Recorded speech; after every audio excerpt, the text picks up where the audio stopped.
പിതാവിനും പുത്രനും പരിശുദ്ധാത്മാവിനും സ്തുതി, ആദിയിലെ പോലെ ഇപ്പോഴും എപ്പോഴും എന്നേക്കും ആമീൻ. മാരാനാഥ യൂട്യൂബ് ചാനലിലൂടെ ദൈവവചനം ശ്രവിക്കുന്ന എല്ലാ പ്രിയപ്പെട്ടവർക്കും ക്രിസ്തു യേശുവിൻ്റെ നാമത്തിലുള്ള സ്നേഹവന്ദനം മുന്നമേ അറിയിക്കട്ടെ. ഒരിക്കൽ കൂടെ എല്ലാവരെയും ഇന്നത്തെ ശുശ്രൂഷയിലേക്ക് സ്വാഗതം ചെയ്യുന്നു. പ്രാർത്ഥന എന്ന വിഷയത്തെക്കുറിച്ച് കഴിഞ്ഞ കുറേ ദിവസങ്ങളായി നമ്മൾ ധ്യാനിച്ചു വരികയായിരുന്നു. ഇടയ്ക്കുള്ള ദിവസങ്ങളിൽ നമ്മൾ പെന്തക്കോസ്തായുടെ കാത്തിരിപ്പിൻ്റെ ദിനങ്ങളായതുകൊണ്ട് പ്രിയമുള്ളവരെ നമ്മൾ പരിശുദ്ധാത്മാവിൻ്റെ അഭിഷേകത്തെക്കുറിച്ച് ധ്യാനിച്ചു പോന്നു. ഇന്നലെ മുതൽ വീണ്ടും നമ്മൾ പ്രാർത്ഥന എന്ന വിഷയത്തിലേക്ക് പ്രവേശിച്ചു. ഇന്ന് നമുക്ക് ആ വിഷയങ്ങൾ തന്നെ തുടരാമെന്ന് ആഗ്രഹിക്കുകയാണ്. കഴിഞ്ഞ ദിവസം നമ്മൾ ഇയ്യോബിൻ്റെ പുസ്തകത്തിൽ നിന്ന് വായിച്ചു കേട്ടു. ഇയ്യോബ് കർത്താവുമായിട്ട് സംവാദിക്കുന്ന ആ ഭാഗങ്ങൾ. നമ്മൾ സങ്കീർത്തന പുസ്തകത്തിൽ നിന്നാണ് പ്രാർത്ഥനയെ സംബന്ധിച്ചിടത്തോളം മനസ്സിലാക്കുവാനായിട്ട് ആഗ്രഹിക്കുന്നത്. പ്രാർത്ഥനയോടെ നമുക്കായിരിക്കാം. ഒരു വാക്ക് നമുക്ക് പ്രാർത്ഥിച്ച് ഇന്നത്തെ ശുശ്രൂഷ ആരംഭിക്കാം. നിത്യനും വാഴ്ത്തപ്പെട്ടവനുമായ ഞങ്ങളുടെ സ്വർഗ്ഗപിതാവേ, നല്ല സമയത്തിനായി അങ്ങയെ നന്ദിയോടെ സ്തുതിക്കുന്നു, സ്തോത്രം ചെയ്യുന്നു, മഹത്വപ്പെടുത്തുന്നു. തിരുരക്തത്താൽ ഞങ്ങളെ കഴുകണമേ, വിശുദ്ധീകരിക്കണമേ, പരിശുദ്ധാത്മാവിനാൽ അഭിഷേകം ചെയ്യണമേ എന്ന് പ്രാർത്ഥിക്കുന്നു. പ്രാർത്ഥന എന്ന വിഷയത്തെക്കുറിച്ച് ഞങ്ങൾ ധ്യാനിക്കുമ്പോൾ ദൈവസന്നിധിയിൽ നീതിയോടും വിശുദ്ധിയോടും കൂടെ പ്രാർത്ഥനയിലായിരിക്കുവാൻ ഞങ്ങൾക്ക് കൃപ നൽകണമേ. നിങ്ങൾ പ്രാർത്ഥിക്കുകയും യാചിക്കുകയും ചെയ്തത് നിങ്ങൾക്ക് ലഭിച്ചു എന്ന് വിശ്വസിച്ചുകൊണ്ട് നിങ്ങൾ പ്രാർത്ഥിക്കുമെന്ന് അരുളി ചെയ്ത കർത്തൃവചനം ഇപ്പോൾ ഞങ്ങൾ ഓർക്കുകയാണ്. കർത്താവേ, എല്ലാ നന്മകളും എല്ലാ അനുഗ്രഹങ്ങളും ഞങ്ങൾ ചൊരിയണമേ. പരിശുദ്ധ അമ്മേ, ദൈവമാതാവേ, സകലവിശുദ്ധന്മാരെ ശുദ്ധി മുതലേ പ്രാർത്ഥിക്കണമേ. യേശു ക്രിസ്തുവിൻ്റെ പരിശുദ്ധ നാമത്തിൽ ചോദിക്കുന്നു, കൃപയോടെ കേട്ടുത്തരുന്നതിരുമാറാകണമേ. ആമീൻ. ഹല്ലേലൂയ. പ്രിയമുള്ളവരെ, സങ്കീർത്തന പുസ്തകങ്ങൾ ഒരു പ്രാർത്ഥനയുടെ മാല തന്നെയാണെന്ന് പിതാക്കന്മാർ പറയുന്നു. സങ്കീർത്തന പ്രാർത്ഥനകളെല്ലാം സ്തുതിഗീതങ്ങൾ, വിലാപ കീർത്തനങ്ങൾ, കൃതജ്ഞതാ കീർത്തനങ്ങളൊക്കെ ആയിട്ട് ക്രമീകരിച്ചിരിക്കുക. ഇന്ന് നമ്മൾ സ്തുതിഗീതങ്ങളാണ് നമ്മൾ സങ്കീർത്തനത്തിൽ നിന്ന് സ്തുതിക്കുവാൻ കാരണമായ വിഷയങ്ങൾ നമ്മളൊന്ന് ധ്യാനിക്കുകയാണ്. നമ്മുടെ ജീവിതത്തിലും ദൈവത്തെ സ്തുതിക്കുവാൻ കാരണമായ സംഭവങ്ങളൊക്കെ ഓർത്ത് ദൈവത്തെ മഹത്വപ്പെടുത്തുവാൻ ഈ ധ്യാനം നമ്മളെ സഹായിക്കട്ടെ. സങ്കീർത്തന പുസ്തകം 8-ാം അധ്യായത്തിൽ നമ്മളിങ്ങനെ വായിക്കുന്നു, കർത്താവേ, ഞങ്ങളുടെ കർത്താവേ, ഭൂമിയിലെങ്ങും അവിടുത്തെ നാമം എത്ര മഹനീയം. അങ്ങയുടെ മഹത്വം ആകാശങ്ങൾക്ക് മീതെ പ്രകീർത്തിക്കപ്പെടുന്നു. മനുഷ്യൻ എത്രയോ ബലഹീനനാണ്, അല്ലെങ്കിൽ കുറവുള്ളവനാണ്. എന്നിട്ടും അവിടുന്ന് അവന് പരിഗണന ലഭിക്കാൻ തക്കവണ്ണം ദൂതന്മാരെക്കാൾ അല്പം മാത്രം താഴ്ത്തി എന്ന് സങ്കീർത്തനക്കാരൻ പറയുന്നു. മഹത്വവും ബഹുമാനവും കൊണ്ട് അവനെ മകുടമണിയിച്ചു. അപ്പോൾ എല്ലാ സൃഷ്ടികളെയും സൃഷ്ടിച്ചതിന് ശേഷം മനുഷ്യനെ ബുദ്ധിയും ജ്ഞാനവും കൊണ്ട് എല്ലാ സൃഷ്ടികളെയും മകുടമായി സൃഷ്ടിച്ചതിന്, എല്ലാ സൃഷ്ടികൾക്കും മേലായി സൃഷ്ടിച്ചതിന് ദൈവത്തെ സ്തുതിക്കുന്നു എന്നാണ് സങ്കീർത്തനക്കാരൻ പറയുന്നത്. അതുകൊണ്ട് നമുക്കും എല്ലാ സൃഷ്ടിക്കും മേലായി ദൈവം നമ്മളെ സൃഷ്ടിച്ചതിനാൽ ദൈവത്തിന് സ്തോത്രം ചെയ്യണമെന്ന് നമ്മൾ മനസ്സിലാക്കിയിരിക്കണം. മനുഷ്യൻ സൃഷ്ടിയുടെ മകുടമാണ്. വീണ്ടും 19-ാമത്തെ സങ്കീർത്തനം നമ്മൾ വായിക്കുമ്പോൾ പ്രപഞ്ചങ്ങളും നിയമവും ദൈവമഹത്വം ഉദ്ഘോഷിക്കുന്നതാണ് ഹെഡിങ് കൊടുത്തിരിക്കുന്നത്. പ്രപഞ്ചവും നിയമവും ദൈവമഹത്വം ഉദ്ഘോഷിക്കുന്നു. ആകാശം ദൈവത്തിൻ്റെ മഹത്വം പ്രഘോഷിക്കുന്നു. വാനവിധാനം അവിടുത്തെ കരവേലയെ വിളംബരം ചെയ്യുന്നു. പകൽ പകലിനോട് അവിരാമം സംസാരിക്കുന്നു. രാത്രി രാത്രിക്ക് വിജ്ഞാനം നൽകുന്നു. ഭാഷണമില്ല, വാക്കുകളിലെ ശബ്ദം പോലും കേൾക്കാനില്ല. എന്നിട്ടും അവയുടെ സ്വരം ഭൂമിയിലെങ്ങും വ്യാപിക്കുന്നു. സൃഷ്ടികൾ ഭാഷണമില്ലാതെ, ശബ്ദമില്ലാതെ ദൈവത്തെ മഹത്വപ്പെടുത്തിയിട്ടും പ്രകൃതിയിലെങ്ങും അതിൻ്റെ പ്രതിഫലനമുണ്ടാകുന്നു എന്ന് സങ്കീർത്തനക്കാരൻ പറയുകയാണ്. കർത്താവിൻ്റെ പ്രമാണം വിശുദ്ധമാണ്, അത് കണ്ണുകളെ പ്രകാശിപ്പിക്കുന്നു. ദൈവഭക്തി നിർമ്മലമാണ്, അത് എന്നേക്കും നിലനിൽക്കുന്നു. അപ്പോൾ കർത്താവിൻ്റെ പ്രമാണം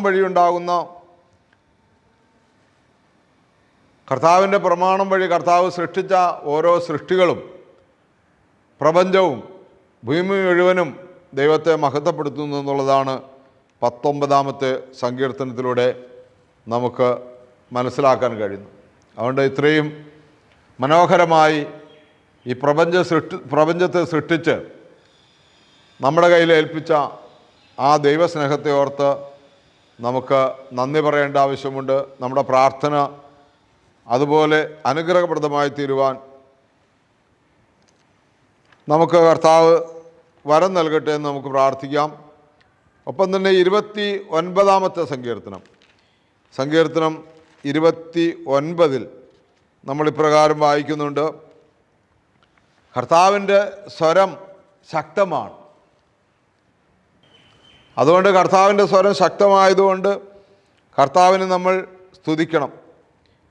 സ്വർഗവാസികളെ കർത്താവിനെ സ്തുതിക്കുവിൻ, മഹത്വവും ശക്തിയും അവിടുത്തെ നിന്ന് പ്രഘോഷിക്കുവിൻ. കർത്താവിൻ്റെ മഹത്വപൂർണമായ നാമത്തെ സ്തുതിക്കുവിൻ. വിശുദ്ധ വസ്ത്രങ്ങൾ അണിഞ്ഞ് അവിടുത്തെ ആരാധിക്കുവിൻ. കർത്താവിൻ്റെ സ്വരം ജലരാശിക്ക് മീതെ മുഴങ്ങുന്നു, ജലസഞ്ചയങ്ങൾക്ക് മീതെ മഹത്വത്തിൻ്റെ ദൈവം ഇടിനാദം മുഴക്കുന്നു. കർത്താവിൻ്റെ ശക്തമായ സ്വരത്തെ പ്രതിയാണ് നമ്മൾ കർത്താവിനെ സ്തുതിക്കേണ്ടതെന്ന് സങ്കീർത്തനക്കാരൻ പറയുകയാണ്. എന്ന് പറഞ്ഞാൽ കർത്താവ് എൻ്റെ ശബ്ദം കേൾക്കുമ്പോൾ പോലും മറ്റ് ദുഷ്ടസേനകളെല്ലാം ഓടിമറയുന്നു എന്നുള്ളതാണ്.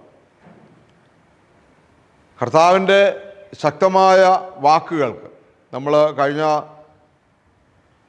നേരത്തെ നമ്മൾ കേട്ടിട്ടുണ്ട്, യേശുനാമത്തിൻ്റെ ശക്തി അല്ലെങ്കിൽ വചനത്തിൻ്റെ ശക്തി എന്ന വിഷയത്തിലൊക്കെ നമ്മൾ കേട്ടിട്ടുള്ളതാണ് കർത്താവിൻ്റെ ശക്തമായ സ്വരത്തിൻ്റെ ശക്തി.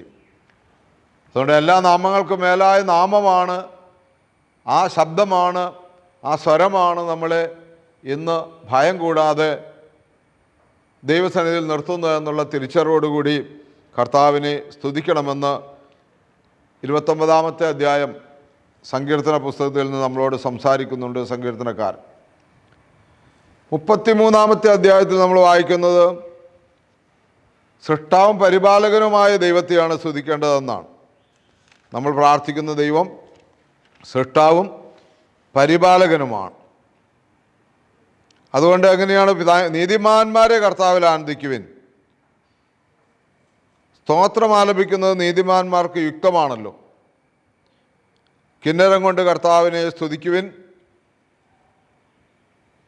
10 കമ്പികളുള്ള വീണമൊട്ടി അവിടുത്തെ കീർത്തനം ആലപിക്കുവിൻ. അപ്പോൾ 33-ാമത്തെ സങ്കീർത്തനം നമ്മൾ സ്തുതിഗീതങ്ങളായിട്ടാണ് ആലപിക്കേണ്ടത്. ദൈവത്തെ മഹത്വപ്പെടുത്തുക, കിന്നരം മീട്ടി തമ്പുരുവാദ്യങ്ങളോടുകൂടി കർത്താവിനെ സ്തുതിക്കണം.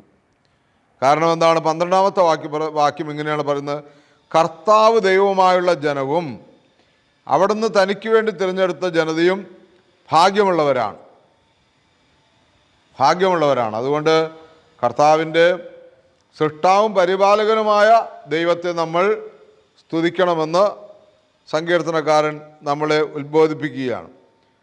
വീണ്ടും 46-ാമത്തെ സങ്കീർത്തനം നമ്മൾ വായിക്കുന്നത് ഇങ്ങനെയാണ്. സങ്കീർത്തനം 46 വായിക്കുന്നത്: ദൈവം നമ്മോട് കൂടെ ഉള്ളതുകൊണ്ട് നമ്മൾ കർത്താവിനെ സ്തുതിക്കണം, കർത്താവിനോട് നമ്മൾ പ്രാർത്ഥിക്കണമെന്നാണ്.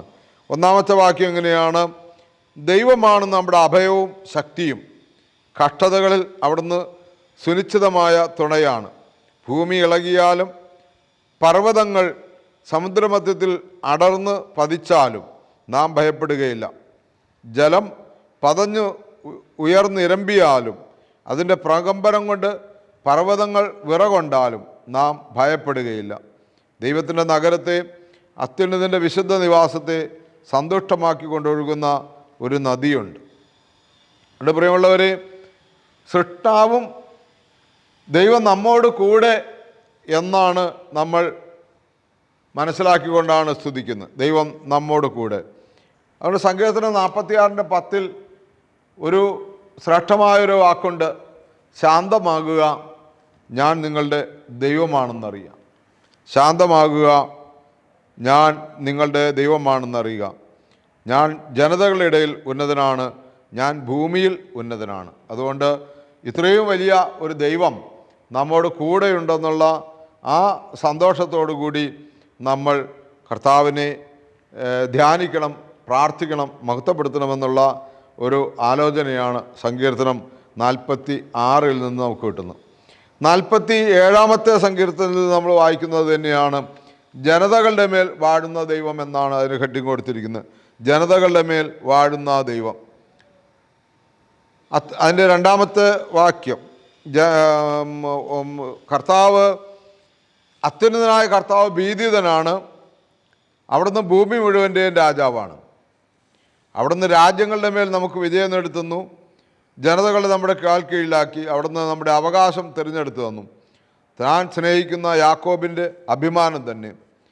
പ്രിയമുള്ളവരെ, ഇസ്രായേലിന് സന്തോഷിക്കുവാനുള്ള വക സങ്കീർത്തനക്കാരൻ പറയുന്നത് അത് എല്ലാ ജനതകളുടെയും മേലുള്ള അവകാശവും അധികാരവും അവർക്ക് നൽകി എന്നുള്ളത് കൊണ്ടാണ്. ഇന്ന് നമ്മൾ കർത്താവിനെ സ്തുതിക്കുന്നത് എല്ലാ ജനങ്ങളും കർത്താവിൻ്റെ മുമ്പിൽ ദൈവത്തെ സ്തുതിക്കേണ്ടതാകയാൽ എല്ലാ ജനതകളോടും കർത്താവിൻ്റെ ഈ വീര്യപ്രവർത്തികൾ അറിയിക്കാൻ നമ്മെ വിളിച്ചിരിക്കുന്നു എന്നുള്ള ആ ഒരു ബോധ്യത്തോടു കൂടി നമ്മൾ കർത്താവിനെ സ്തുതിക്കണം എന്നുള്ളതാണ്. എല്ലാ നാമത്തിലും എല്ലാ ജനതകളുടെയും അധികാരം ദൈവമായ കർത്താവിനാണ് എന്ന് ചിന്തിച്ചുകൊണ്ട് നമ്മൾ കർത്താവിനെ സ്തുതിക്കണം. അപ്പോൾ നമ്മുടെ ജീവിതത്തിൽ നമുക്കൊരു ഭയവും നേരിടുകയില്ല എന്നുള്ളതാണ്. കാരണം കർത്താവ് നമ്മുടെ ജയമാണ്, കർത്താവ് നമ്മുടെ ജയക്കൊടിയാണ്. അബ്രാഹാമിനോട് ദൈവം പറഞ്ഞു, ഞാൻ നിനക്ക് പരിചയമാണ്, സകല ശത്രുക്കളിൽ നിന്നും സകല പീഡനങ്ങളിൽ നിന്നും എല്ലാം നമ്മളെ രക്ഷിക്കുന്ന ഒരു ദൈവമാണ്. നമ്മൾക്ക് എന്തെങ്കിലും ആപത്തോ അപകടങ്ങളോ മരണമോ പീഡനങ്ങളൊക്കെ ഉണ്ടാകണമെങ്കിൽ നമ്മുടെ കർത്താവ് അനുവദിക്കാതെ ആരിൽ നിന്നും ഉണ്ടാകില്ല എന്നുള്ള വിശ്വാസത്തിൽ നിന്നാണ് നമ്മൾ കർത്താവിനെ ധ്യാനിക്കുന്നത്. അതുകൊണ്ടാണ് യഥാർത്ഥത്തിൽ ക്രിസ്തുവിനെ ആരാധിക്കുന്നവർ, ദൈവത്തെ ആരാധിക്കുന്നവർ, പരിശുദ്ധ തൃത്വത്തെ രക്ഷകനായി സ്വീകരിച്ച് ആ ആത്മാവിൽ നിറയപ്പെട്ട ജീവൻ നയിക്കുന്നവരെ കൊല്ലപ്പെടുമ്പോഴാകട്ടെ പീഡിപ്പിക്കപ്പെടുമ്പോഴാകട്ടെ അവർക്ക് വേദനയില്ലാതെ യേശുക്രിസ്തുവിനെ മഹത്വപ്പെടുത്തുവാൻ കഴിയുന്നതിൻ്റെ കാരണം. 48 സങ്കീർത്തനത്തിൽ നമ്മൾ ഇങ്ങനെയാണ് വായിക്കുന്നത്: കർത്താവ് ഉന്നതനാണ്, നമ്മുടെ ദൈവത്തിൻ്റെ നഗരത്തിൽ അത്യന്തം സ്തുത്യർഹനുമാണ്. ഉയർന്ന മനോഹരമായ അവിടുത്തെ വിശുദ്ധഗിരി ഭൂമി മുഴുവൻ്റെയും സന്തോഷമാണ്. അതുകൊണ്ട് ദൈവത്തിൻ്റെ നഗരത്തെ ഓർത്ത് സന്തോഷിക്കണം, പ്രാർത്ഥിക്കണമെന്നാണ്. ഇത് ഇന്ന് ഈ സങ്കീർത്തനക്കാരൻ യെരൂശലേമിനെ കുറിച്ചാണ് ദൈവത്തിൻ്റെ നഗരം എന്ന് പറയുന്നതെങ്കിൽ, ഇന്ന് നമ്മളോട് കർത്താവ് പറയുന്നത് ദൈവരാജ്യത്തിൻ്റെ, നാം മരണാനന്തരം അനുഭവിക്കാൻ പോകുന്ന ദൈവരാജ്യത്തെയും നമ്മുടെ സ്നേഹനിർഭരമായ ത്യാഗനിർഭരമായ ക്രിസ്തുവിനോട് ചേർന്നുള്ള ജീവിതത്തെ പ്രതി നാം ഈ ഭൂമിയിൽ ഉണ്ടാക്കിയെടുക്കുന്ന ദൈവരാജ്യത്തിൻ്റെ അനുഭവത്തെ പറ്റിയും നമ്മൾ സന്തോഷമുള്ളവരായിരിക്കണം. നമുക്ക് ഇങ്ങനൊരു കൃപ ദൈവം തന്നതിന് ദൈവത്തെ സ്തുതിക്കണമെന്നാണ്, ദൈവത്തിൻ്റെ നഗരത്തെക്കുറിച്ച് ദൈവത്തെ മഹത്വപ്പെടുത്തണമെന്നാണ്. 76 സങ്കീർത്തനം നമ്മൾ വായിക്കുന്നത് ജേതാവായ ദൈവത്തെക്കുറിച്ചാണ്. ജയം നൽകുന്ന ദൈവം. 76 സങ്കീർത്തനം. ജേതാവായ ദൈവം. ദൈവം യൂദയായ പ്രസിദ്ധനാണ്, ഇസ്രായേൽ അവിടുത്തെ നാമം മഹനീയവുമാണ്. അതുകൊണ്ട് എല്ലാറ്റിൻ്റെ മുകളിൽ യേശു തന്നെ പറയുന്നില്ലേ, നിങ്ങൾക്ക് ലോകത്തിൽ ക്ലേശങ്ങളുണ്ടാകും, എങ്കിലും സാരമില്ല, ഭയപ്പെടേണ്ട, ഞാൻ ലോകത്തെ ജയിച്ചിരിക്കുന്നു. അപ്പോൾ യേശുക്രിസ്തുവിനോട് ചേർന്ന് ചിന്തിക്കുന്നവർക്ക് ലോകത്തിൽ എന്തെല്ലാം ദുരിതങ്ങളും എന്തെല്ലാം കഷ്ടതകളുണ്ടായാലും അതിനെയെല്ലാം ജയിക്കുവാൻ, അതിൻ്റെ എല്ലാം മുകളിൽ നിന്നുകൊണ്ട് എല്ലാ രോഗത്തിൻ്റെ മേലും എല്ലാ പ്രയാസത്തിൻ്റെ മേലും ജയാളിയായി നിൽക്കുവാൻ കഴിയും. അപ്പോൾ അവൻ്റെ മുഖം സന്തോഷിക്കും, അവൻ്റെ മനസ്സ് ബലം കൊള്ളും. അതാണ് ഒരു മനുഷ്യൻ്റെ ഏറ്റവും വലിയ സമാധാനം എന്ന് പറയുന്നത്. ഹല്ലേലൂയ. അതുകൊണ്ട് പ്രിയമുള്ളവരെ, നമുക്ക് 84-ാമത്തെ സങ്കീർത്തനം കൂടി വായിച്ചിട്ട് നമുക്ക് ഇന്നത്തെ എപ്പിസോഡ് ഇവിടെ അവസാനിപ്പിക്കാൻ, തുടർന്ന് കേൾക്കാം. 84-ാമത്തെ സങ്കീർത്തനത്തിൽ നമ്മൾ ഇങ്ങനെയാണ് വായിക്കുന്നത്: കർത്താവിൻ്റെ ഭവനം എത്ര അഭികാമ്യം. അങ്ങനെയാണ് ആ സങ്കീർത്തനത്തിൻ്റെ ഹെഡിങ്. കർത്താവിൻ്റെ ഭവനം എത്ര അഭികാമ്യം. സൈന്യങ്ങളുടെ കർത്താവേ, അങ്ങയുടെ വാസസ്ഥലം എത്ര മനോഹരം. എൻ്റെ ആത്മാവ് കർത്താവിൻ്റെ അങ്കണത്തിലെത്താൻ വാഞ്ചിച്ച് തളരുന്നു. എൻ്റെ മനസ്സും ശരീരവും ജീവിക്കുന്നവനായ ദൈവത്തിൽ ആനന്ദകാലം ആലപിക്കുന്നു. എൻ്റെ രാജാവും ദൈവവുമായ സൈന്യങ്ങളുടെ കർത്താവേ, കുരുകിൽ പക്ഷി ഒരു സങ്കേതവും മീവൽ പക്ഷി കുഞ്ഞിന് ഒരു കൂടും അങ്ങയുടെ ബലിപീഠത്തിങ്കൽ കണ്ടെത്തുന്നുവല്ലോ. എന്നേക്കും അങ്ങയെ സ്തുതിച്ചുകൊണ്ട് അങ്ങയുടെ ഭവനത്തിൽ വസിക്കുന്നവർ ഭാഗ്യവാന്മാർ. അങ്ങയിൽ ശക്തി കണ്ടെത്തിയവർ ഭാഗ്യവാന്മാർ. അവരുടെ ഹൃദയത്തിൽ സിയോനിലേക്കുള്ള രാജവീഥികളുണ്ട്. ഇതുകൊണ്ടാണ് നമ്മൾ കർത്താവിനെ സ്തുതിക്കുന്നത്. എന്താണ് കാരണം? കർത്താവിൻ്റെ ഭവനം എത്ര അഭികാമ്യം. നമ്മൾ തൊട്ടു മുമ്പും ചിന്തിച്ചത് എന്താണ്? ദൈവത്തിൻ്റെ ഭവനം, ദൈവരാജ്യം നമുക്ക് ഉണ്ടെന്നുള്ള സന്തോഷം നമ്മളെ എത്ര മനോഹരമാക്കുന്നു. ദൈവത്തെ സ്തുതിക്കുവാനും ദൈവത്തോട് പ്രാർത്ഥിക്കാനും നമ്മളെ എത്ര പ്രാപ്തമാക്കുന്നു. അതിന് ഉദാഹരണം പറയുന്നത്, മീവൽ പക്ഷി തൻ്റെ കുഞ്ഞുങ്ങൾക്ക് ഒരു കൂടും കുരുകിൽ പക്ഷി ഒരു സങ്കേതവും അങ്ങയുടെ ബലിപീഠത്തിൽ കണ്ടെത്തുന്നുവല്ലോ എന്നുള്ളതാണ്. അങ്ങയുടെ ബലിപീഠത്തിൽ കണ്ടെത്തുന്നു ആണ്. ബലിപീഠത്തിൽ കൂടു ചമയ്ക്കും പ്രാവുകണക്കെ തിരുസഭ നിൽപ്പോം. കൂടു തകർത്ത പ്രാക്കളയെല്ലാം കുരുതി കഴിക്കാൻ സർപ്പമണഞ്ഞു. കർത്താവേ, നിൻ ദിവ്യ നിണത്താൽ നേടിയ സഭയെ കൈവെടിയല്ലേ. ബലിപീഠത്തിൽ കൂട് ചമയ്ക്കുന്ന പ്രാവ് സമം സഭ നിൽക്കുകയാണ്. കൂട് തകർത്ത് പ്രാക്കളെല്ലാം കുരുതി കഴിക്കാൻ ആ വഞ്ചക സർപ്പം, പഴയ സർപ്പം, ഏദൻ തോട്ടത്തിൽ വെച്ച് ഹവ്വായെ ചതിച്ച ആ സർപ്പം ഇന്നും നമ്മൾക്ക് ചുറ്റുമുണ്ട് എന്നറിഞ്ഞുകൊണ്ട് ആ സർപ്പത്തിൻ്റെ കെണിയിൽ വീഴാതെ യേശുക്രിസ്തുവിനെക്കുറിച്ചും പിതാവായ ദൈവത്തെക്കുറിച്ചും പരിശുദ്ധാത്മാവിനെക്കുറിച്ചും ആഴമേറിയ അവബോധമുള്ളവരായി ഈ പരിശുദ്ധ തൃത്വം നമ്മുടെ ഉള്ളിലുള്ളതുകൊണ്ട് നാം ഒന്നിനെയും ഭയപ്പെടേണ്ട എന്നുള്ള ചിന്തയിൽ അജഞ്ചലരായി കർത്താവിൻ്റെ മഹത്വകര പ്രത്യക്ഷതയെങ്കിൽ അവൻ്റെ മുമ്പിൽ നിൽക്കുവാൻ വേണ്ട ധൈര്യം ലഭിക്കുന്നതിന് വേണ്ടി പ്രാർത്ഥനയോടെ നമുക്കായിരിക്കാം. ദൈവം നമ്മളെല്ലാവരെയും സമൃദ്ധമായിട്ട് അനുഗ്രഹിക്കട്ടെ. ഹല്ലേലൂയ, സ്തോത്രം. യേശുവേ, നന്ദി. കർത്താവെ, ഈ മഹത്തരമായ ഈ സ്തുതിഗീതങ്ങളിലൂടെ അങ്ങയെ പാടി പുകഴ്ത്തി ആരാധിച്ച് മഹത്വപ്പെടുത്തി ഞങ്ങൾക്ക് ഈ ഭൂമിയിൽ യാത്ര ചെയ്യുമ്പോഴെല്ലാം ഞങ്ങളുടെ കൂടെ ഇരുന്ന് വസിച്ച് അനുഗ്രഹിക്കണമേ. തുടർന്ന് ഇവിടുത്തെ സ്തുതികളും ഇവിടുത്തെ പ്രാർത്ഥനകളും ഇവിടുത്തെ ആരാധനകളും മരണാനന്തര ജീവിതത്തിലും ഞങ്ങളിലേക്ക് അവിടുന്ന് ഏൽപ്പിച്ചു തരുന്ന ഒരു സന്ദേശമാണല്ലോ കർത്താവേ. കൃപയോടെ വാഴ്ത്തണമേ. ഇഹത്തിലും പരത്തിലും അങ്ങേ ആരാധിക്കുന്നവർ ഭാഗ്യവാന്മാരെന്ന് വചനം ഞങ്ങളെ പഠിപ്പിക്കുമ്പോൾ ആ ഭാഗ്യം ഞങ്ങൾക്ക് നൽകി ഞങ്ങളെ അനുഗ്രഹിക്കണമേ.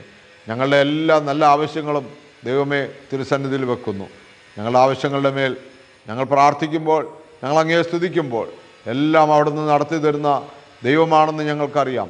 യേശുവേ, അവിടുത്തെ പ്രിയ മക്കളായ ഞങ്ങളെ കാത്തുകൊള്ളണമേ എന്ന് പ്രാർത്ഥിക്കുന്നു. യേശുവിൻ്റെ പരിശുദ്ധ നാമത്തിൽ ചോദിക്കുന്നു. കൃപയോടെ കേട്ട് തിരുമാറാകണമേ. ആമീൻ. ഹല്ലേലൂയ.